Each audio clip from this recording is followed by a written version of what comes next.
it's your girl B. Octavia. Welcome to or back to my channel. If you do not know who I am, my name is B. Octavia. I am 23 years old and I'm from Washington, D.C. Now, I do have a business. I have a cosmetics and skincare business. Lip gloss, lip scrubs and face scrubs, etc. I have a whole bunch of new things that I'm working on. So be sure to go over there and check it out. I do have a Labor Day sale that's going on right now. So make sure you go on over there and check it out. Now, today's video is very impromptu. And this video is going to be me talking about Rondo Numba 9 and Cdai. Now, if you live under a rock, you don't know who I'm talking about. I'm going to tell you. And I mean, if you are a little older, you may not know, because they are around my age. So, Rondo Numba 9 and Cdai are from Chicago.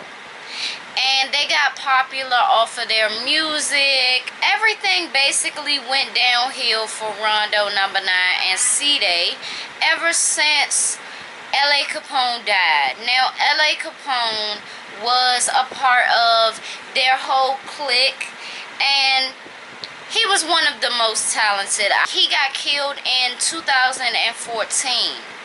Shortly after L.A. Capone was killed, a cab driver was killed, and police linked his death to Rondo Numba 9 and Cdai. They got charged with the murder of this cab driver. It was talks that Tay 600, which was a part of their clique, was the ones that ratted them out to police.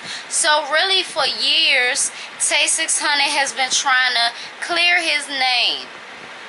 Okay, from what 600 Breezy was saying, from what Cdai was saying, which is Cdai's brother, and Lil Durk and a lot of them was saying that Tay 600 was snitching. For years, everybody was saying that certain people was believing it and certain people wasn't believing it. And then the paperwork came out. Now, I spoke on this paperwork and I actually read through the paperwork for y'all in another video. It will be linked down below. But throughout the paperwork, there was no Jermonte Carpenter. I did see one thing though. I seen Rondo speaking on that night and being very specific about what happened. It just came out in an interview with 16 Shadow Visuals, I think that's his name. But it just came out that Cdai is mad and upset and feels betrayed because Rondo snitched on him and threw him under the bus. And that just was like, what? Like, you mean to tell me after years of saying, well, first of all, after years of letting this rumor continue about Tay 600, which was supposed to be one of your brothers, okay? And then you was with that shit at the end, but now you want to point the finger at Rondo. Now, it's right to point the finger at Rondo, but I'm saying, like, why you wait so late? Like, why did you wait? Why do you feel betrayed now and this paperwork has already been out? Can he not get his own paperwork?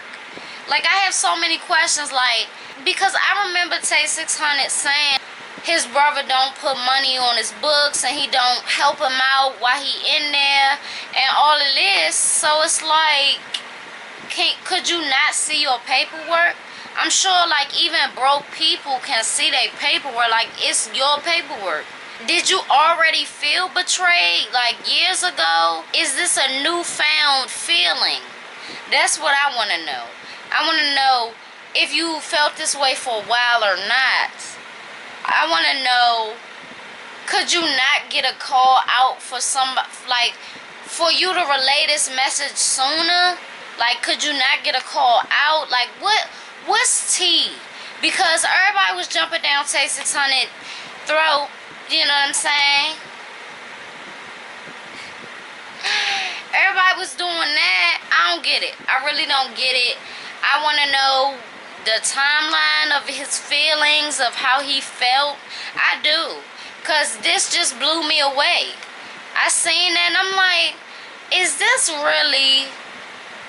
he really trying to point the finger at Rondo now? I mean, rightfully so, like I said, but again, it's like, all of us read this paperwork like a year and a half ago, or maybe 2 years ago. What's going on? Weird. It honestly did shock me because of how long it took for him to come out and say this.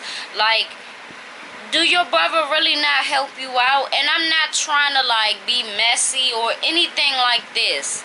Like, that's definitely not the case.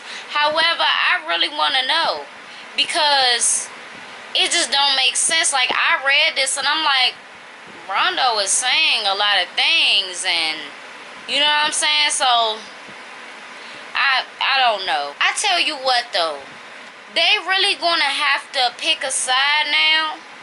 And it's going to be hard for Dirk and all of them. And honestly, it's sad to see, because they was all together at one point. Like, all of them. And this happens with people. You know, this happens with people. But damn, like, to see all of the videos that they did and sleeping on each other's floors and all of this shit, to this, and 2 years later, this one feeling betrayed by that one. That one, Rondo has not said anything about it. I don't know if his recent picture, I don't know if that's in response to it or whatever, but listen, if they really try to breeze past the lies that they told as far as Jermonte, Tay 600, Carpenter goes, then that's just fake as hell, and I'm done with the whole thing. You know what I'm saying? I've been supporting Tay 600's music. Y'all need to go listen in. You know what I'm saying? Follow him on Instagram and everything like that. Tell him I sent you. But anyways, what is wrong with me? I'm really alright. I mean, if they really try to breeze past this, that'd be a shame. You know, that'd be a shame. And they really gonna have to pick sides now. It's either you on Cdai side or Rondo's side. At first, it's either you on Cdai and Rondo's side or you on Tay 600 side. I'm glad Tay 600 is out of the equation. He didn't deserve to be in there. They tried to put that man in the line of fire, and that's not cool with me. So, all in all, now people is going to have to pick a side as far as that goes. I'm not going to pick a side because they going to have to figure that out. You know, they got a whole bunch of time to figure that out. And I'm not being funny or anything when I say that. Like, they got a lot of time. They got about 40 or so years for that. And I don't know if that shit can be cut in half or not. I don't know. You know what I'm saying? I just don't know. But, nonetheless, the bottom line to it is, if this one is telling on you and throwing you under the bus, that really mean that y'all did some shit together and y'all shouldn't have did that shit. So really, all this shit is karma for y'all taking a life, or y'all taking how many lives, whatever. But y'all taking the life that y'all are charged for, and now y'all just gonna have to really deal with this. Now, growing up, they might change their views, you know. They might say, well, this nigga did throw me under the bus, but at the same time I did that shit. You know what I'm saying? I gotta hold myself accountable, and you know, for doing the crime, so I gotta do the time. And number two, for trusting somebody that let me down in the worst way. So that's really all I have to say on this.